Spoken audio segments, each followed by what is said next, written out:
Friends, ఈరోజైతే నేను special గుత్తి వంకాయ కర్రీ చేశాను. ఇంటికి చుట్టాలు వచ్చినప్పుడు రుచిగా ఇలా చేయండి. రైస్లో చాలా బాగుంటుంది. ముందుగా కట్ చేసి పెట్టుకున్న ఉల్లిపాయలు, కొత్తిమీర, పుదీనా, 4 వెల్లుల్లి, కొంచెం పచ్చి అల్లం. ముందుగా ఇలా నీట్గా కడిగి పెట్టుకున్న వంకాయలు కట్ చేసి పెట్టుకోవాలండి.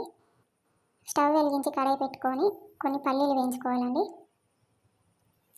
కొంచెం జీడిపప్పు వేసుకోవాలి. ఒక 2 స్పూన్ల నువ్వులు వేసుకోవాలి. ఒక 2 స్పూన్ల ధనియాలు వేసుకోవాలి.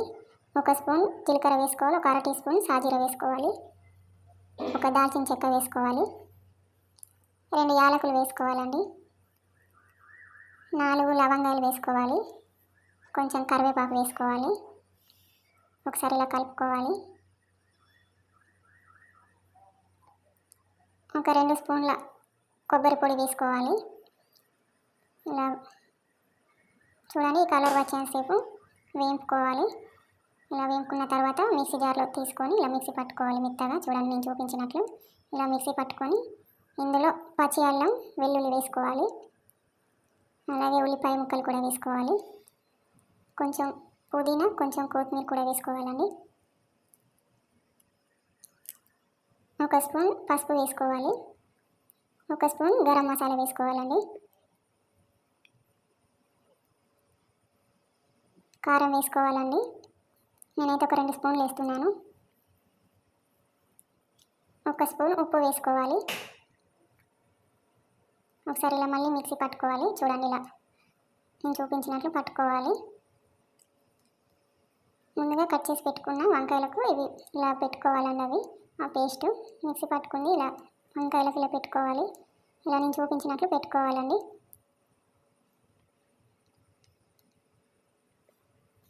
చూడండి, ఇలా పెట్టుకోవాలి. ఇలా కడాయి తీసుకొని కడాయి వేడిన తర్వాత ఆయిల్ వేసుకోవాలి. కొంచెం జీలకర్ర వేసుకోవాలండి. 1 స్పూన్ ఆవాలు వేసుకోవాలి. ఒక 3 ఎండిన మిర్చి వేసుకోవాలి. కొంచెం కరివేపాకు వేసుకోవాలి.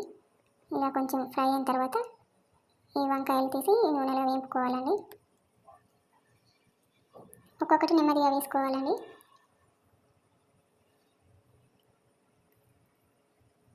మీరైతే ఒకసారి ఇలా ట్రై చేసి చూడండి. చాలా అంటే చాలా బాగుంటుంది. చాలా టేస్టీగా ఉంటుంది.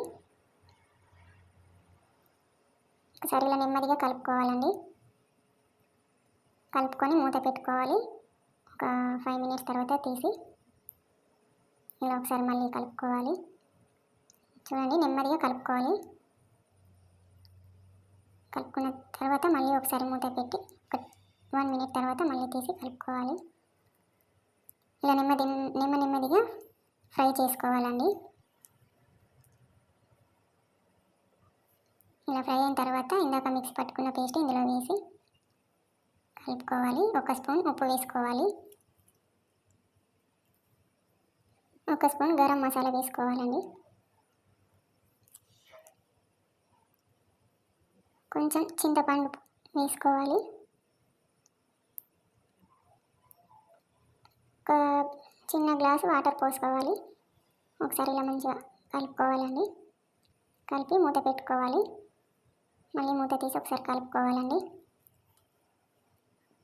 చూడండి, ఇలా గ్రేవీగా రావాలండి. ఆయిల్ పైకి కనిపించేలా కొంచెం కొత్తిమీర వేసుకోవాలండి. కొత్తిమీర వేసి ఇలా కలుపుకోవాలి. చూడండి, ఇలా నేను చూపించినట్లు ఫ్రై చేసుకోవాలి. ఇలా గ్రేవీగా రావాలండి. చాలా అంటే చాలా బాగుంటుంది. స్పెషల్ గుత్తి వంకాయ కర్రీ ఇంటికి చుట్టాలు వచ్చినప్పుడు రుచిగా ఇలా చేయండి. చాలా అంటే చాలా బాగుంటుంది. మా ఛానల్కి అయితే సపోర్ట్ చేయండి ఫ్రెండ్స్. లైక్ చేయండి, షేర్ చేయండి, కామెంట్ చేయండి. మా ఛానల్ సబ్స్క్రైబ్ చేసుకోండి ఫ్రెండ్స్. ప్లీజ్ ఫ్రెండ్స్, మా ఛానల్ సబ్స్క్రైబ్ చేసుకోండి.